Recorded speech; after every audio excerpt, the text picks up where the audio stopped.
విడదీయడమే ప్రధాన ధ్యేయంగా ఎస్సీ వర్గీకరణకు కేంద్ర రాష్ట్ర ప్రభుత్వాలు కుట్రలు చేస్తున్నాయని దళిత ప్రజా సంఘాల జేఏసీ ప్రతినిధులు తీవ్రంగా ఆరోపిస్తున్నారు. శ్రీకాకుళం జిల్లా టెక్కలి డాక్టర్ బిఆర్ అంబేద్కర్ విగ్రహం వద్ద శుక్రవారం సాయంత్రం దళిత జేఏసీ ప్రతినిధులు భారీ నిరసన తెలియజేశారు.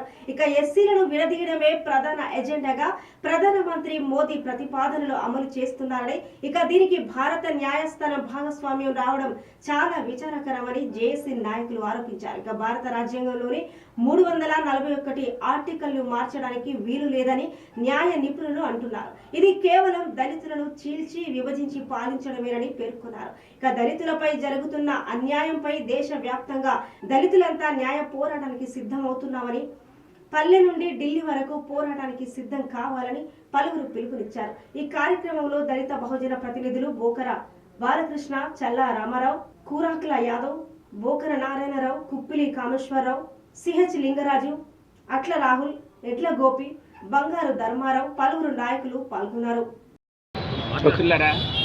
ఈరోజు నిజంగా భారత రాజ్యాంగము ఏవైతే దళిత వర్గాలకి హక్కులు అందించిందో ఆ దళిత వర్గాలకు అందుకున్నటువంటి హక్కుల్ని హరించడమే ఈ రోజు ఉన్నటువంటి సుప్రీంకోర్టు తీర్పుగా మనము భావించాలి.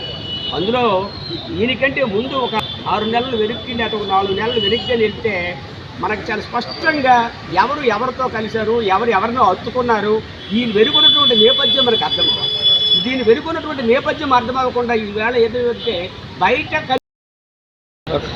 ఉద్యోగుల రాష్ట్ర గౌరవ సలహాదారుని ఈరోజు సుప్రీంకోర్టు తీసుకున్నటువంటి నిర్ణయము దళిత కులాల ఐక్యతను చిన్నాభిన్నం చేయడమే. కేవలము మోడీ సర్కారు రాజకీయ ప్రయోజనాల కోసం మాత్రమే ఇలాంటి నిర్ణయాలు తీసుకున్నారు. దానికి మన రాష్ట్ర ప్రభుత్వం, మన గౌరవ ముఖ్యమంత్రి వర్యులు కూడాను దానికి మద్దతు ఇవ్వడము చాలా బాధ కలిగించింది. మిత్రులకందరికీ జై భీమ్.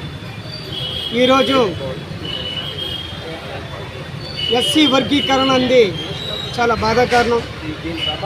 అయితే 400 సీట్లు వస్తే రాజ్యాంగం మారుస్తానని ఏ ప్రధాని అయితే చెప్పుకొచ్చాడో అదే ప్రధాని ఈరోజు